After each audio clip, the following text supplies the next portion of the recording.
You own multiple hats from your student days. At the age of 17, you started leading student teams. Later on, you were involved in a couple of startups. Then you had your own startup. Now you're working. Once I exited college, I started a company called Nuggets Media where we were building campus magazines on apps. We had a dance company back then. I was not a dancer, but I was more looking at. So I would say one is, I think there's a lot more respect for one's time here, right?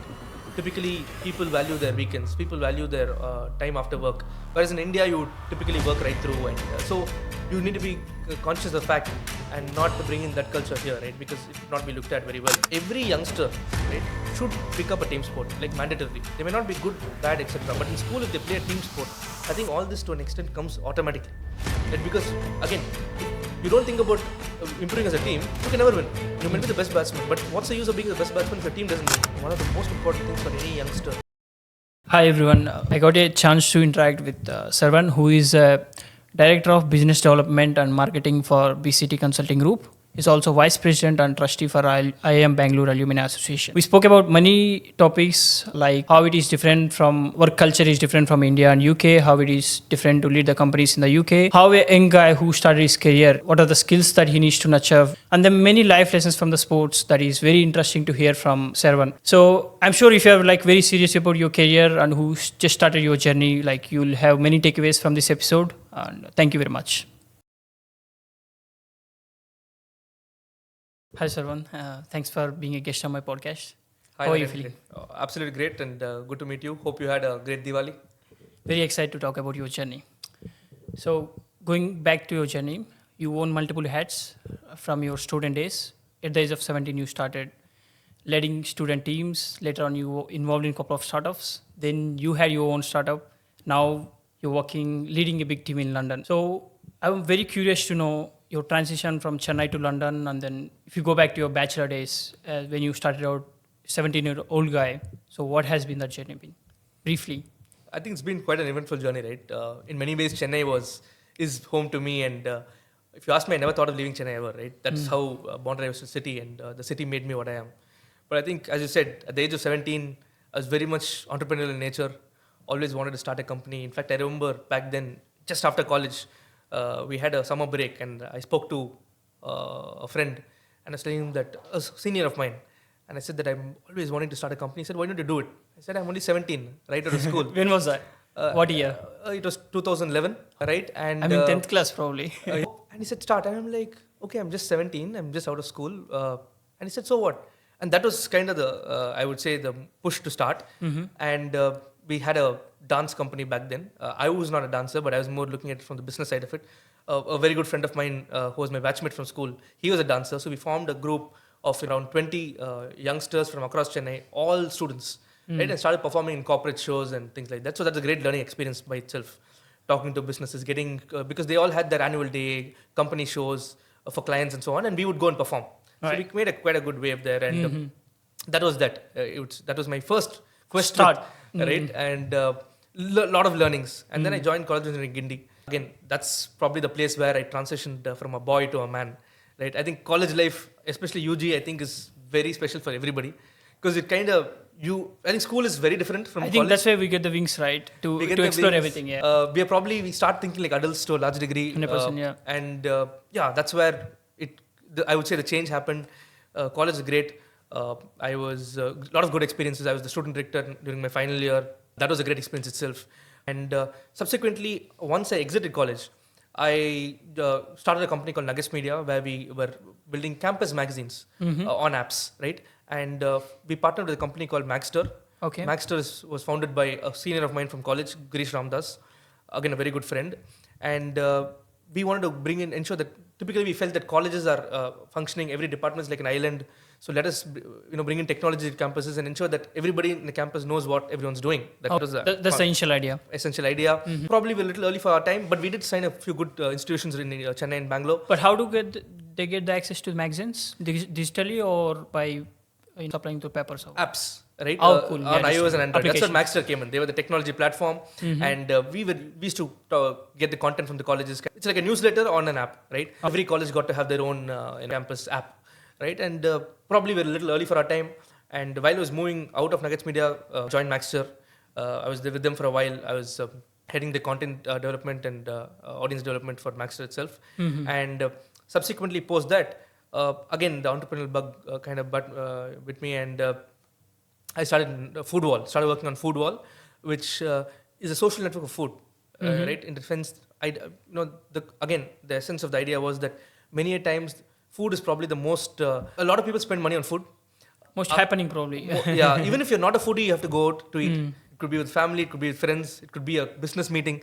Right? So food is very important. Even if you might say I'm not a foodie, but you'll have to decide where to go to, where to order from, right?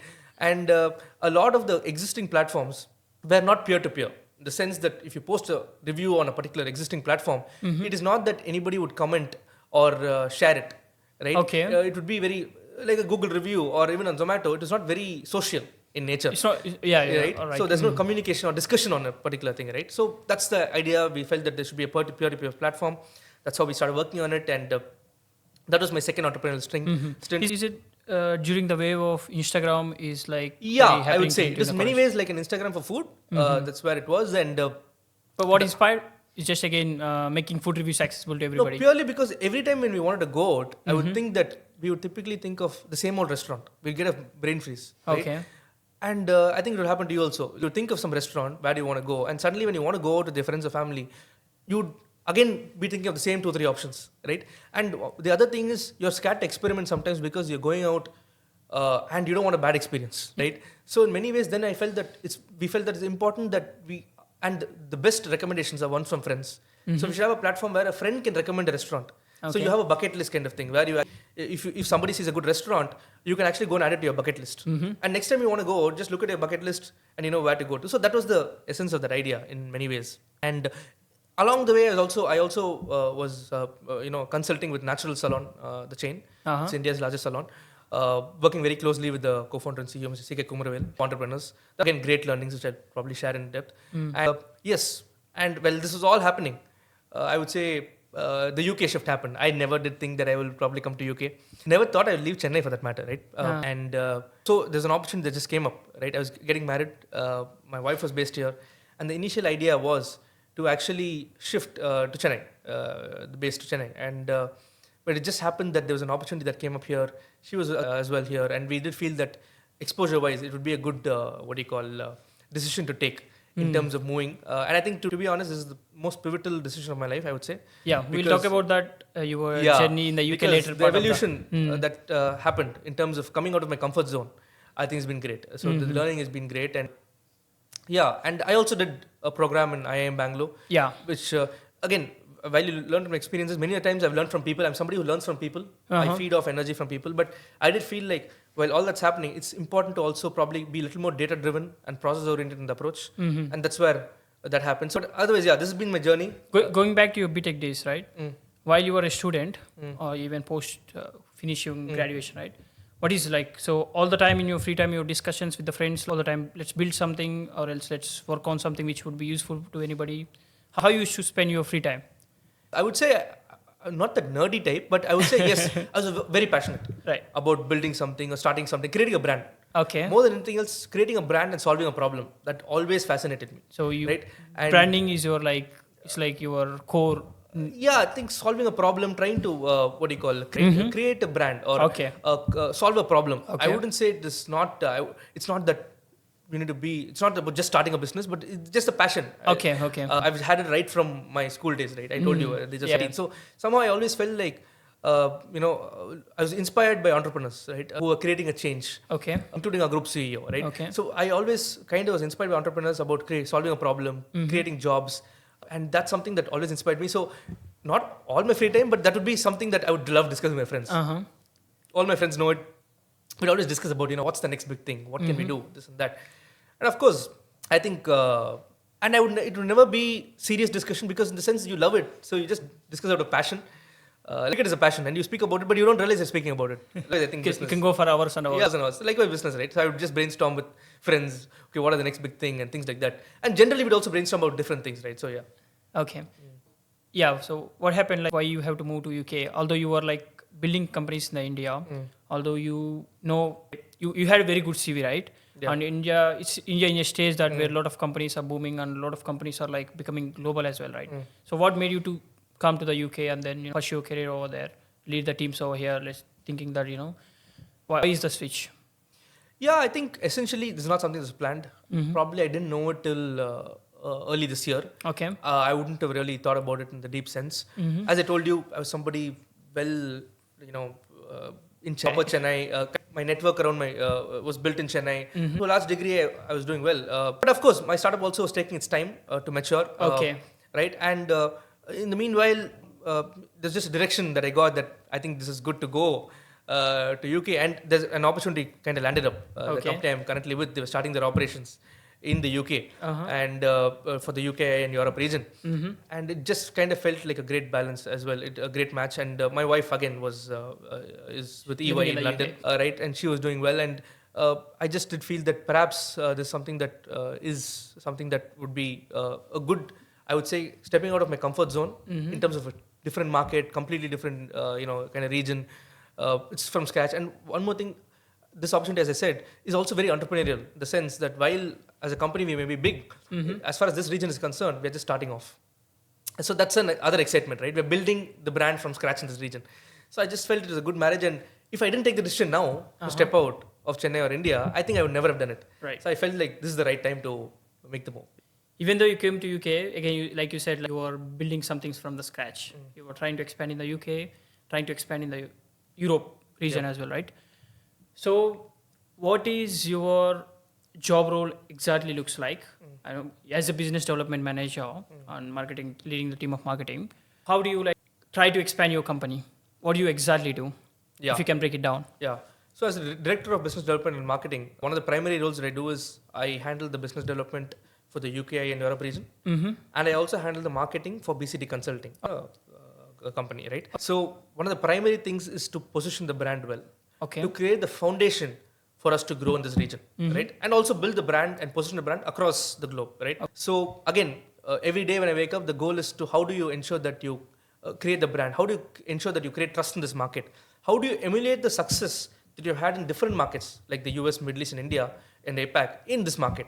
So the primary goal here is to ensure that we can kind of build the pipeline and the foundation for growth for the next decade or so. Okay. Right? As I told you, we're a startup in this region, and at this point of time, we are trying to ensure that we build the right partnerships. UK is a market that works more. A partnership model is one model by which we kind of want to grow, and also try to see as to being the right places, making the right noise in this region, kind of trying to share our story as to what we have done elsewhere, and try to kind of build the trust, as I said. Okay. Right? UK is a market that operates a lot on trust, and that's the goal at this point of time. Okay. And to have as many conversations as possible with potential, I would say customers. That's the goal at this point of time. And you said like you trying to share the story. I'm very, very interested to know what is the story. What is the story of BCT? And not only BCT as an Indian company became such big, operating in Middle East and India already, trying to expand in North America and then even UK and Europe regions. What is the story of BCT Group? Yeah. BCT Group, again, founded in 1999 by founder and chairperson Hind Bhawan and Group C, co-founder and Group CEO, Mr. Durga Prasad. Started with Middle Eastern roots, right? And I think the differentiator for BCT is it's, I'd say, people, product, and leadership vision. When I say people, always a Group CEO says that we are a people-first company, right? In the sense we put the associate in the front, right? Okay. As the top priority, right? And that's one of the reasons why we have the highest retention rates in the industry, right? For example, my boss, Sundar, who's our EVP, just completed 25 years in the company last week. And he's not an exception, an exception, right? He's the norm. This place was what kind of company? There are many examples where people have stayed for decades in the company, right? And from the very beginning, that is one, right? Putting the people as associate in the front of, as a priority. Number two is they wanted to start a product company, right? Not just the typical services. They wanted to be a product company and create products that solve problems. And that's why we have our own set of suite of IP products, right? And this vision, I think, is what has made them succeed. Today, we are around 4,000 plus employees globally. We are very strong in the US. We have established operations in the US, Middle East, India, and APAC with our Singapore office and being the headquarter for APAC. And in fact, recently, 20 years into our operations, Stanford wrote a case study on BCT. Reason being, Many a times it's very common for companies, especially product companies, moving from the east, west to the east, right? You see companies from the US and the likes Come to India come and to then India, come to and Africa. especially product companies, right? And typically from this region, it's services companies. Whereas they were intrigued that there was a company from the east to the west Coming. and actually kind of creating products and being IP oriented in the approach. So that's something that we're very proud of. So that's the legacy that we have. 25 years of legacy, strong products that we have built, all very deep in industry domain products. And said we want to emulate this success in the UK, Europe. Okay.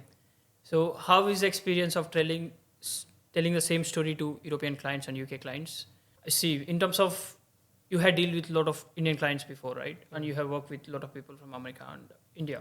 When it comes to UK, there's a lot of difference how people work here, how people treat each other, and then even in terms of conversation, right? It's a very straightforward conversation. People don't like to be not being very efficient. They like to be efficient all the time.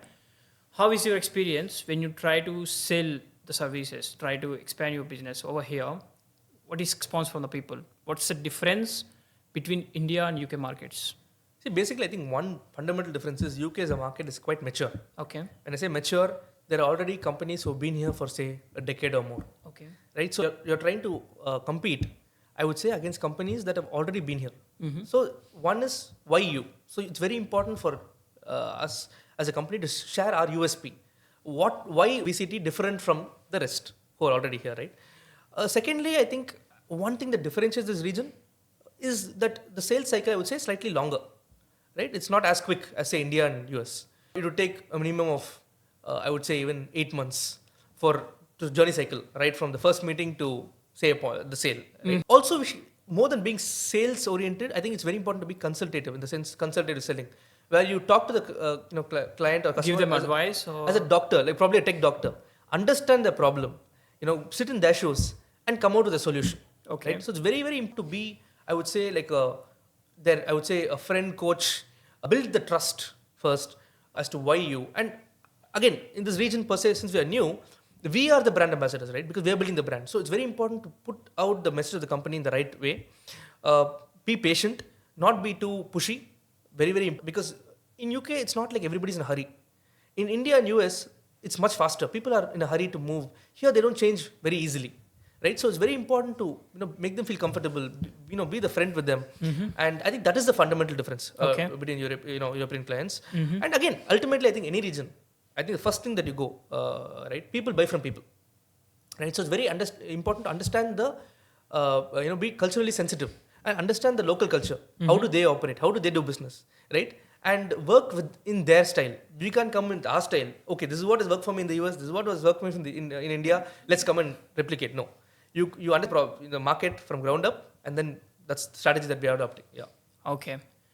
So in terms of what are the challenges in terms of building a brand, and especially with your background, you already had very good profile of building a brands for a couple of companies, right? When you're doing same with the BCT, what has been changing? Like especially it's revolution going on in terms of building a brand digitally. You've seen the evolution the last 5 years, and it's changing very quickly, right?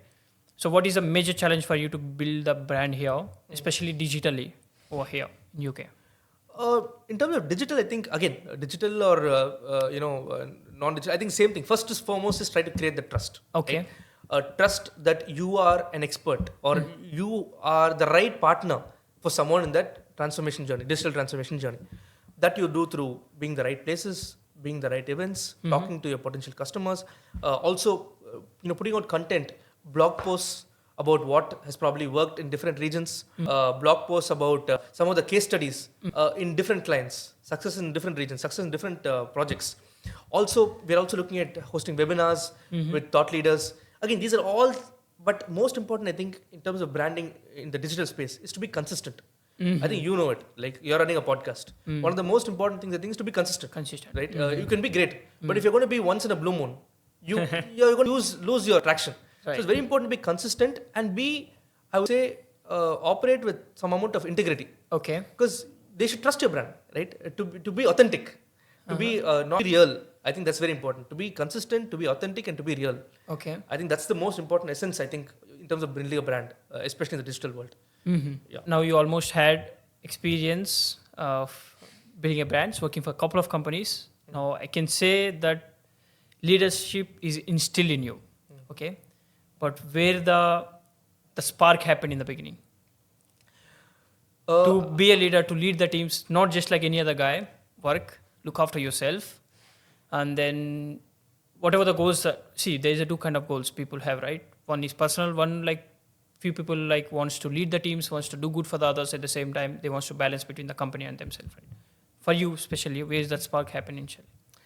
Again, one I would say is while I think as a leader, right, you always keep learning, right? You've never reached what it is. And I think one more thing in today's day and age, I think more than each of us calling us a leader, I think the people around us should feel we earn it through respect and. It's not that, it's people around us. It's not a tag, no longer, right? Yeah. I think we have transitioned from that.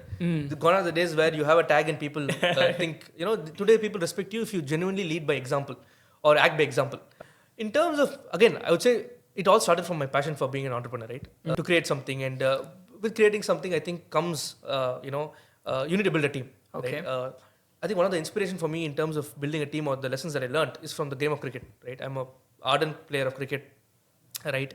In fact, I should tell you the story. Very interesting story is when I wanted to start my company at the age of 17, I wanted to raise funds, right? To fund my own business. Right? I didn't want to borrow. How did you raise? Yeah, so during then I again was looking for paid internships, right? And back then in 2011, 17 years of age, you're just out of school and who's going to give you, right? But me and a friend, I still remember. It's not like very online applications, not transparent. No. Like that, right? So like that. Trying to hear there through family, through friends. And I actually got a call that morning, one fine morning, saying that in a hospital, in their administration, me and a friend, we were both trying and we got the opportunity. That very evening, I got a call from Krish Cricket. Krish Cricket is run by former Indian cricketer Krishna the former Indian cricket captain, right? He was the top scorer in the World Cup final of 1993 when we won, right? Saying that a commentator, so they used to do audio cricket commentary for IPL, India matches and so on. So a commentator was supposed to come in, has not come in today. Would you like to come and kind of be a substitute in many ways? I was like, okay, and I've never done it before, but I was like, okay, I love cricket. Let's go for the challenge. Which language is that? English. I have to do comment in English. Yeah, okay. And I just went that evening. So the very morning that I got the internship, I got this call in the evening. I went for it, and they were very happy. They said, "Why don't you come every other day?" So right through college, I was doing part-time cricket commentary, right? And that's probably one of the first times where I believed in this theory of universe conspires, because I was like, I tried so hard for the internship, and that fine evening I got a call when I also got that confirmed. And many a times there have been many other examples in life where I felt that if I had not tried for something, something else would not have happened, right? And sometimes you probably are going in a particular direction, trying really hard with good intent, but somewhere God or there's a door that's opened, right? Yeah, as long as you have courage to say yes. Absolutely, and right, so that happened, right? So that was a great opportunity, and yeah, right through college, 4 years, it was great because I enjoyed the game of cricket, and in many ways, you as a commentator, you think like a captain because you are always viewing the game, strategizing, and so on. And again, it was something that gave me, I would say, independence of finance. How long you did that commentary? For 4 years, right through college. 4 years? 4 years, right? Because all the games used to be in the evening. So right through college, I remember there were times when me and a couple of other commentators, we used to sleep overnight the commentary because there's the India-West Indies series. The timings are totally different, right? But it is enjoyable, right? Okay, let me ask this question. Who is your favorite commentator? My favorite commentator, I would say I like different people. I like, in fact, off late I like Dinesh Karthik a lot. Okay. Right, I would say he's one of the upcoming commentators. Bogle is somebody I do like. He's Nazir Hussain from England. Is somebody I really like. So quite a few. I wouldn't say there's one person, but I like commentators I think who talk like captains, right? Or who are able to see the game. We youth kind of match the vibe of Ravi Shastri. Yes, I was going to mention that name. So Ravi Shastri, what I like is the things that he says, you never forget. In the sense that all the big moments, it could mean, it could be Sachin's 200. You still remember what he says. You say 6 sixes of Yuvraj Singh, you'll still remember Ravi Shastri's voice. And when Dhoni hit that 6 in 2011. So everybody remember. The energy and that he brings to the game is brilliant, right? So I think Ravi Shastri is one, and so I think quite a few, Okay. So I was coming back to, inspiration for leadership. Can you do the commentary if, let's say, assume that Virendra Sehwag hit the 6? Very difficult unless you see the game. Very long time, right? No, I can do it even today, but it's easier if you look at the game, right? But Yeah, it's very difficult. Okay, yeah. So life lessons from the cricket you were talking about So one thing that you learn in cricket is you can never win alone, right? in a team. In a team sport, right? You can never win alone. Number two, everybody on the field is equal. You may come from different backgrounds, whatever, different religions, anything, but you're all equal. For even a batsman to succeed, you need a runner at the other end who's batting along with you, right? More importantly, to succeed in a team sport, you also want your team members to improve, right? For example, only if everybody improves together, Then only you can. the team gets better. So all these skills, I think, are something. And I think in cricket or any team sport for that matter, I also had the opportunity to captain some of the teams that I played with. So you can understand as to, again, a lot of intricate details of leadership or whatever. It comes you learn from that game, right? It teaches you to stay very grounded and humble. Because one day you may score a big knock, next day you may be out for a duck. So it teaches you that This happens to everybody. Happens to everybody, right? So all these things kind of teach you that, okay, don't be too excited when you succeed. At the same time, don't get too low when you fail. Believe in the process, right? Dhoni keeps saying, right? Yeah. And also you got mentors to guide you all. Yeah, believe in the process. Keep believing in the process, because as long as you do the process right, you feel that more often than not, your percentage of victory will be higher. In sport, you can never have a 100% record. Even the best of teams, very difficult, right? Of course, there are some teams that have had that 90% plus, but then what you feel is, once like CSK, with Johnny says, I believe in the process, right? And so I will, in the end of the tournament, I'll know that if my process is right, I'll win more games than not and qualify. So that's how it is. And I think that's what I actually bring into life as well. So I keep telling even the team or anybody that let's stick to the process. Okay. Believe in the process, and because sometimes results may not come as quickly as we want. But as long as we focus on the process and if you're doing things right and making small improvements, I think that will take you, as long as you grow every day as a person and then consequentially as a team, then you're closer towards success. Right. Yeah. So you explained about leadership very well by taking the example of sports. I think that's all at the end of the day, taking the team along with you and kind of everybody work together and then try to achieve a single goal, right? That happens in the company as well, right? Absolutely. So being a leader, what has been special experiences till now in your journey? I think, again, for me personally, my biggest satisfaction in terms of as a leader would be to watch people who work with you grow. Right? I'll tell you one of the most special experiences was when I was at Naturals, consulting at Naturals. Naturals is a skincare brand, right? No, the salon yes. right? So when I was consulting with them, we hired a fresher, right? This person, very humble background, probably not the best of communication skills, but I could see the spark and the fire in the belly, right? And I just felt like, and for me, I always see that if the attitude is good, I think that, you can always make the person succeed, and if they are willing to learn. So hired him and encouraged him, pushed the boundaries, told him to speak up in meetings. I said, it's okay if you make mistakes in language, you learn. It's only a language, but don't not learn the language. A lot of times people say that it's not important, right? But what happens is when they progress in careers, it comes back to bite. They wouldn't tell the person openly, but then when you're probably putting the person in front of a customer, they would say that, hey, this person may not be able to communicate well. Let's put somebody else who's probably even not as good. So I would encourage the person to talk in meetings, open up, give a lot of opportunities. And you won't believe me, again, this is only 10%, I would say. 90% is what he did, right? Yeah. In 2 to 3 years, he shaped up so well, and today he's working in a MNC in a big role in working out of the World Trade Center at Chennai, right? So that to me, I would say, is probably the most satisfactory moment of my leadership so far, right? That you could actually make a difference. It had benefited the company, it benefited him, and there's nothing more than seeing somebody. And if you played a small role in someone's growth, I think there's nothing more. I think that's very fulfilling. I think. Very fulfilling, right? And that's what I look at. I always tell my people who work with me, right? One is, and I feel this is, I think, I would say one of the things that I follow is if you're able to marry the company or the organization's goal with the employee's goal, that is the secret sauce. Because see, everybody wants to grow. Right? If you're working somewhere, you want to grow. Whoever you work for. So it's very important to ensure that you give them the growth path. At the same time, marry that with the company's, and so they'll be motivated, and it will also benefit the company, right? There's no point saying that no, company's goal is over your goal. If you're able to find the sweet spot, right? I think that's the secret in terms. So I always tell my people who work with me is, what do you want to be in few years, right? And you can, yes, yes, and I tell them that I will also help you go there, right? Let's see as to how can we marry the company's goals with your personal goal. Okay. And so they're extra motivated and happy. What you can do the company, what you can do to the company, what I can do to you. Absolutely. Yeah. And so they know that, okay, there's a progression.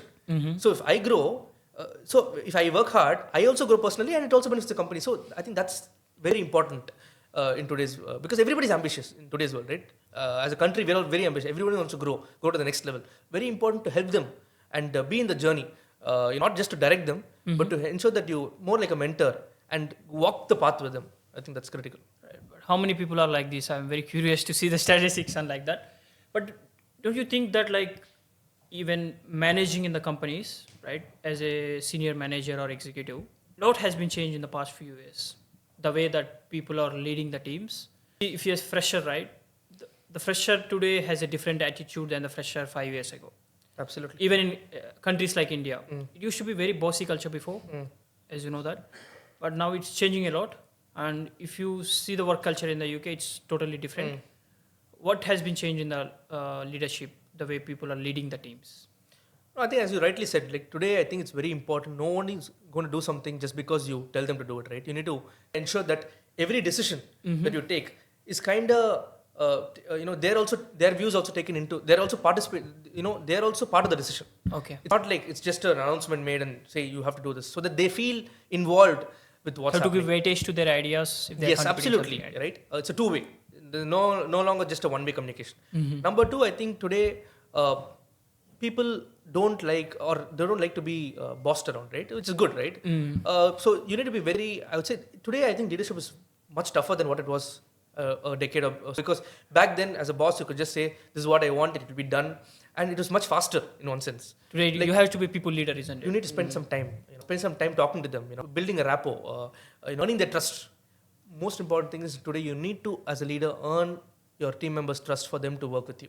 I think today there is a situation that where a lot of CEOs are hanging out with their freshers, isn't it? Absolutely. In terms of bars and Only if today's generation works with you or only if they trust you, right? So that's very important, right? So I think that is something that shift. But having said that, I would say it's not like all rosy, right? I sometimes feel that this today's generation also kind of sometimes lacks accountability, or it's sometimes you have a fad that the startup culture also has a lot of accountability. So sometimes in today's world, I think we're still finding out the right recipe.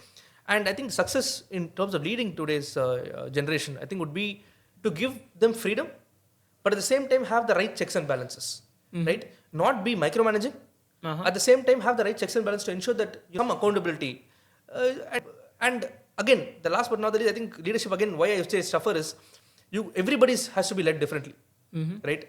Ganguly in one interview beautifully says, I can't treat Dravid and Yuvraj the same way. it's true. Right? Likewise, I think it's happening the same way in a corporate company. One approach that works for, say, Saravan would not work for somebody else. So you need to understand as to how this person operates and try to kind of personalize your leadership according to the person. Right? Whereas before, you'd have one style and everybody would just add it, right? So that I think, this is quite a few things that I think has made leadership tougher but more challenging. But I think it's good in one way as well because I think decisions are better when it's participative. It's more, I would say, consultative. And again, there's no one-size-fits-all approach here. It's just that I think as a team, every decision I think is together, right? But I think, that's, I would say, the differences. Okay. In your journey, you worked in India, you working in UK. What is the major difference in terms of work culture here? Again, I think today work culture around the world is also kind of becoming almost similar because we're in a global world. But having said that, more so, I would say one is, I think there's a lot more respect for one's time here, right?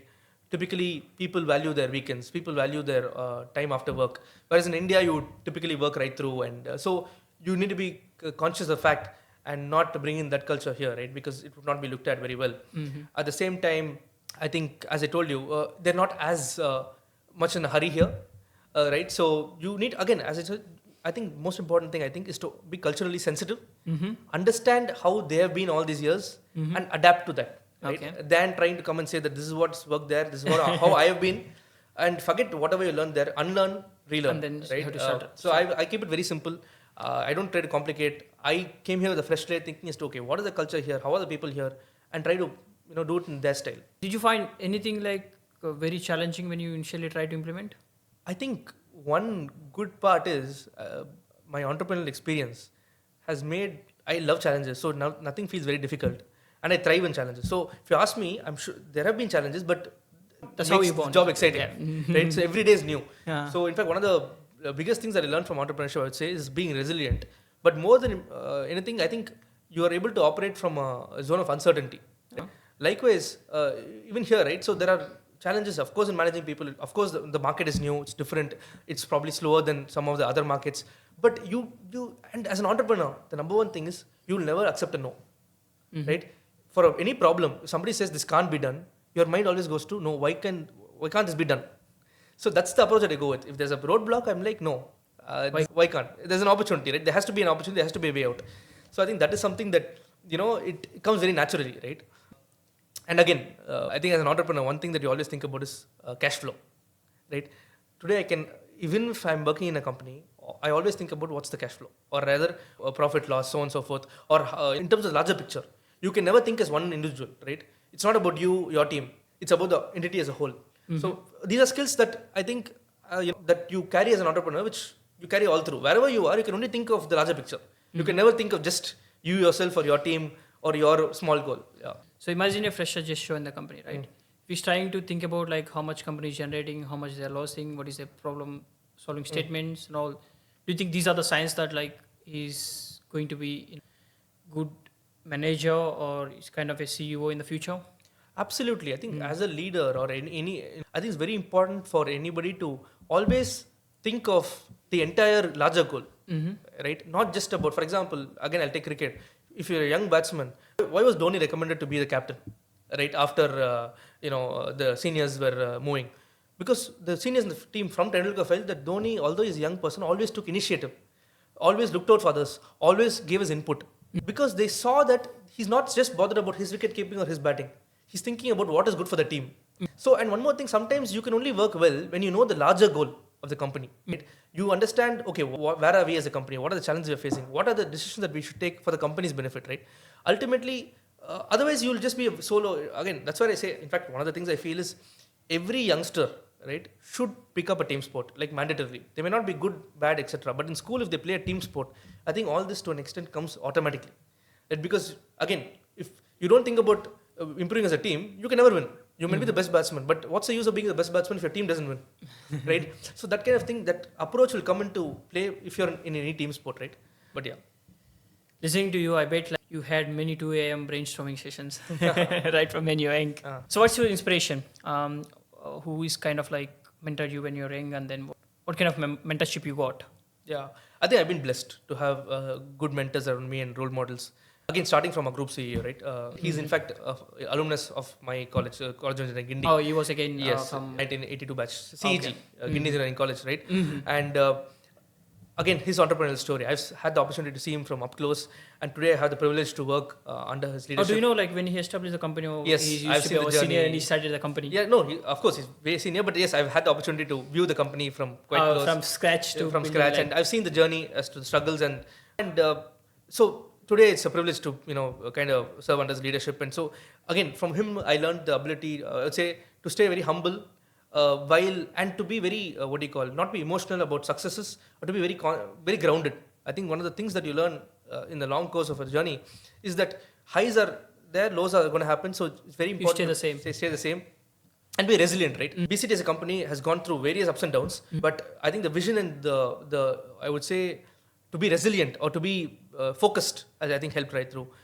Another mentor, I would say, or role model is Mr. Kumarvel of Naturals, the co-founder of Naturals. Again, had a great opportunity to work with him closely during my time. He's a very good friend as well. And from him, I learned the ability to take risks, right? And to look at the larger picture. He would always look at the larger picture. He would in fact say, as a leader, you should always have a view from ground as well as from 30,000 feet. That's what differentiates a leader and a normal person, right? So that is an ability and to take risks. And that's something that I learned from him as well. And close to home, my father has been a big influence on my life in terms of the person that I am, the values that I carry. And I think one constant, I think across all of them is, I think, integrity. Integrity, and I think trying to be true to yourself and be persistent, right? Not give up. I think you don't give up just because you face a small blip or a small, a speed breaker. You keep, and I think life is a marathon. And that's something that I learned from them. And in fact, I would like to ask you, any mentors that you have personally? I'm still figuring out, but there's been many times. I think one good quality about me, right? I always reach out to the people whenever I need advice. I try to listen from the people who has done the same thing as me, right? Even now, I'm trying to figure out who has going in the same journey as me. But You in fact said the right word. Right? I think today one of the most important things for any youngster is find the right mentor and a mentor who has gone through the same journey that you want to go through. Right? Because I think a bouncing board is very important. Don't choose a mentor who you probably is successful but who's done something totally different. Right? For example, if you want to become a cricketer and you talk to somebody who's cracked the IAS, okay, or say a doctor. Some of this, yes, hard work and mentality all this is maybe common. good, yeah. But sometimes what happens is they would feel like, you know what, why don't you just study and do well? Too risky to be in sport. At the same time, so it's very important to find somebody who's in your industry, who's where you want to be, and so that's, I think, worthwhile for people, youngsters. Sometimes you might find it in friends, family, but otherwise I would even encourage people who are watching to go to events and talk to people who are like role models. Talk to them, and sometimes there has to be a chemistry between you and your mentor, right? That's very 100%, important. yeah. Only then it's not like, okay, the person has a great profile, it'll match. Whether both of you are able to talk to each other, and I think that's in fact very, very important to find a mentor who's walk the path that you want to walk. Very well said. I think today's youth, they see somebody lifestyle in Insta and starts following like him. Oh, let me be like him. Absolutely. And end of the day, they feel like after a while, I think what they're displaying is completely wrong, and what we want to be is completely wrong. Strengths and, like you said, And don't is believe- completely different paths. As you Don't said, believe right? what you see on social media. And I think today, unfortunately or fortunately, people kind of live for social media, which is very sad, right? Because what happens is you do a lot of things, you make a lot of purchases because of social media, you do a lot of things, or you think that everyone's life is as rosy, right? Everyone's going through ups and downs, right? So it's very important to understand, see through the filter, right? And understand that social media is just one. It's again, as you said, social media is, I would say, a portal or for any individual to be a brand, to brand him or her, right? Don't believe that that's what it is, right? Obviously, when you put it outside, you will only put the positive part of yourself. 100%, yeah. Right? But there is a lot of challenges, right? Sometimes I think people kind of feel that everything around them is rosy and probably they're going through. But yeah, I think it's very important. That has been most in nowadays. Especially. Absolutely, yeah. So, with all your experience in the UK right now, what do you think that Indian companies, especially trying to scale in the UK, what do you think they must be prepared for? What do you think that they should be aware of? I think, as I told you, one thing is the cycle is slow here, right? That's which I've already spoken to you about. But beyond that, I think UK is a market that values references and local work very much. Like, for example, what you might have done things outside in different markets, but they always a question of what have you done here. So I think one of the goals, I think routes to succeed, I would be early on would be to partner with like-minded companies who you complement with, right? So I think that is one approach that one has to take, right? Figure out some companies who probably have a base here and who complement the services or products that you offer, right? So their trust and your expertise can come together, and that gives you the initial, I would say, foot in the door, right? And I think that would be one approach, right? Instead of just coming in and trying to be going alone. I think this approach would work because, as I told you, this is a culture where they value people who have worked here and they value local references. With that being said, it's always going to be tougher for a new person to come in. But having said that, once you get your foot in the hold and you also succeed and do some work, the longevity of customers here is much higher, right? Because they don't change as frequently. Right? They're willing to work with the same partner over a long period of time. So I think that would be my small cue. So finally, see, you or somebody always took up the challenges, say yes to so many things. I'm sure, like every other youngster, you had so much doubt before saying yes, right? How would you deal with that, right? See, saying like fear of failure. Okay, every time when somebody wants to start something, taking risks, especially in the younger age, especially countries like India, with the amount of youth that we have, it's important for us to take the risks and try to do experiments in so many ways, and that's how we provide employment to the so many youth over there. At the same time, try to show us picture in the globally as well. Right? What do you tell with the youth? Tell to youth like who are having this fear of failure and not taking risks and not taking challenges in the early stage of career. What advice you give to them? See, one thing I would say is failure is inevitable, right? I think you need to be careful about the risks that you take. As long as the risk that you take is not going to bring you to ground, right? Or From the scratch up. Or rather, yeah, it's not going to put you in a position where you cannot come up from. The risk is worth taking. Number two, I think the ability to take risks is much higher in the early part of your career, right? Right. In fact, college is the best time to probably experiment, right? Because no one's dependent on you, and to that degree, your expenses are not too high. You can afford to take those risks. Early again in your career, yes, don't have a partner yet. You can afford to take risks. Even the mistakes that you make, the cost is not going to be that high, right? But the compounding will be huge. Yeah, and that is one. And I think one thing I would say is be ready to experiment a lot early in your career, because it's like this: when you're a young kid, it's important to put the kid in every sport because you don't know what the kid likes, and maybe that one sport they'll find their passion. Likewise, I think early in your career, it's very important for a person to find the right mentor, find your passion, experiment as much as possible, try to find what is your calling, right? A mentor, and I would say again, if for those people who are starting off their career, choose the right boss, right? More than the company, I would say try to pick the right manager, because your manager is not only a boss, he or she is going to be your mentor. He or she is going to be the person who's guiding you for the next few years, or who's going to give you those learning avenues, right? So it's very important to pick your early moves very well, right? I would say that is probably the most important thing, and fear of failure should never be there, right? Again, that's where I come back to it. Sports helps, because in sport you understand failure is part of Part of your routines. Because many times what happens, I think, where people succeed or rather struggle with failure is there could be a young boy or girl who's always scored very well in school, scored very well in college, always been the top, but suddenly in their career, obviously there's bound to be failure, right? And they're not able to take that because they've always used to succeeding, right? They're not able to handle that. I have seen personally people who have just struggled because they're used to being right up there. So I think that's where it kind of sport helps you, I would say, in many ways. So fear of failure should never be there. But at the same time, I'm not somebody who's saying that, okay, just take stupid risks, or, it's not as, I wouldn't tell people, right? Even if you're starting a company, if you're taking a risk, it's not as rosy as people say, right? It's all you see that in social media is that all the glamour, but it is hard work, right? So do it only if you're passionate about it. And today I would say there are many people willing to support a good young talent, right? There's resources. There are Enough resources, right? Yeah. So be smart about that. Ensure that you go to the right people. Again, that's why I believe very, very important in today's world. Find the right mentor who keeps you grounded, right? Who if you have a clarification, you can go to the person and say that this is what I'm thinking. Just a sounding board, right? And not necessarily that you need to do whatever they say, but at least it gives you a viewpoint, right? It gives you a thought rather than just being in your own box and kind of being in that journey. And last but not the least, I think very, very easy, important for a young person. Again, that will teach them how to handle failure is very early in your career. It could be getting into a hostel or whatever. It could be, you should do something that is outside your comfort zone. If you do things that are outside your comfort zone, it evolves you as a person. You are able to handle failures much better, right? You can mature as a person much faster. So I think very early on, and most importantly, all these things you can only do when you're young.